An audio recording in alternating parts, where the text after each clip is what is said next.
Hi, welcome back to my channel. మనం టమాటా ఊరగాయ ఎలా చేసుకోవాలనో చూద్దాం ఒకసారి. బాగా మాగిన టమోటాలు 2.5 కేజీ తీసుకోవాలి. వాటిని శుభ్రంగా కడుక్కొని తుడిచి ఆరే అంతవరకు పక్కన పెట్టుకోవాలి.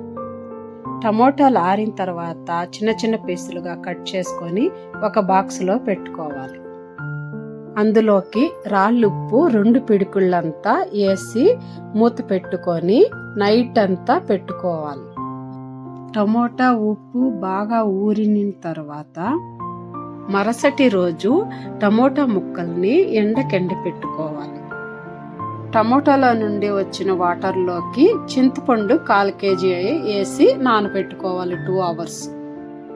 ఎండిన టమోటా ముక్కల్ని చింతపండులోకి వేసుకోవాలి. పండు మిరపకాయలు 1/2 కేజీ కడిగి తుడిచి ఆరే అంతవరకు పక్కన పెట్టుకున్నాను. ఆరిన తర్వాత పండు మిరపకాయలు మిక్సీ పట్టి టమోటాలోకి వేసుకున్నాను. పండు మిరపకాయలు టమోటాలు బాగా మిక్స్ చేసుకొని మిక్సీ పట్టుకోవాలి. దాన్ని గరుగ్గా మిక్సీ పట్టుకోవాలి. మిక్సీ పట్టుకున్న తర్వాత మరుసటి రోజు ఎండలో పెట్టుకోవాలి. టమోటా పేస్టు గట్టి పడే అంతవరకు ఎండలో పెట్టుకోవాలి. గట్టిగా అయిన తర్వాత తిరగబాత పెట్టుకున్నాను.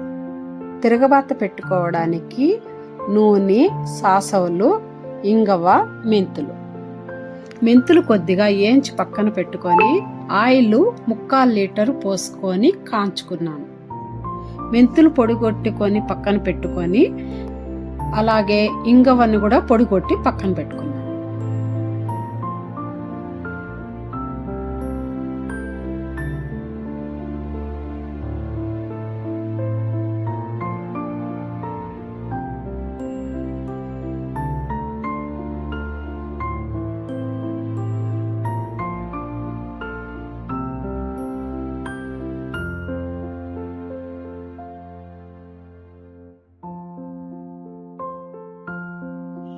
ఆవాలు 100 గ్రామ్స్ తీసుకున్నాను. నూనె కాగిందా లేదా అని కొద్దిగా వేసి చూశాను.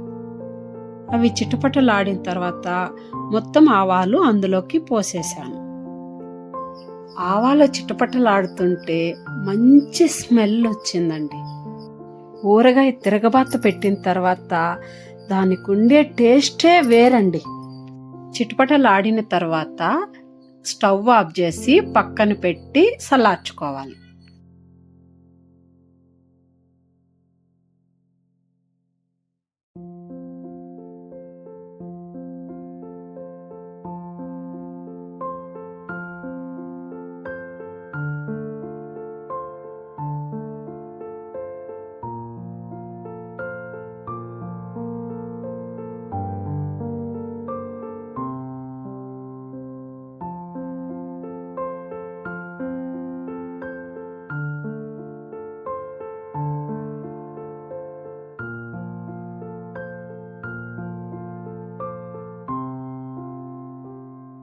నూనె గోరువెచ్చగా ఉన్నప్పుడు తెల్లగడ్డలు, మెంతులు పొడి, ఇంగవ పొడి వేసుకున్నాను.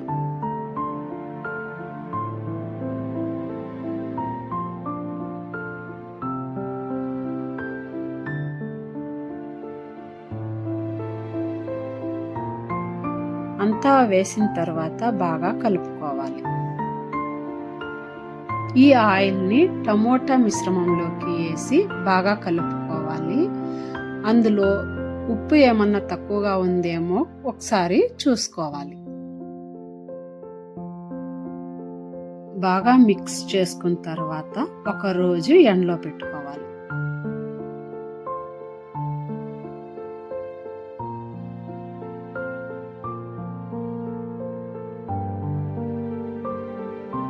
టమోటా ఊరగాయని గ్లాస్ జార్లోకి పెట్టుకున్నాను. ఊరగాయ చాలా టేస్టీగా ఉందండి.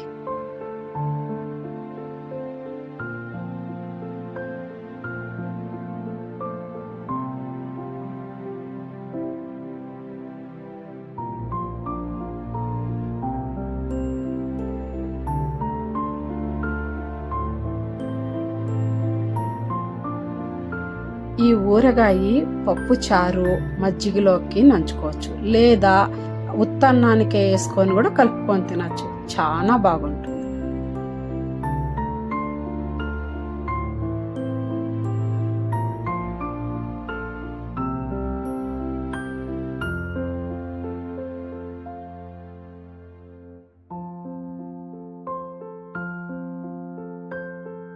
Thank you. Like and subscribe.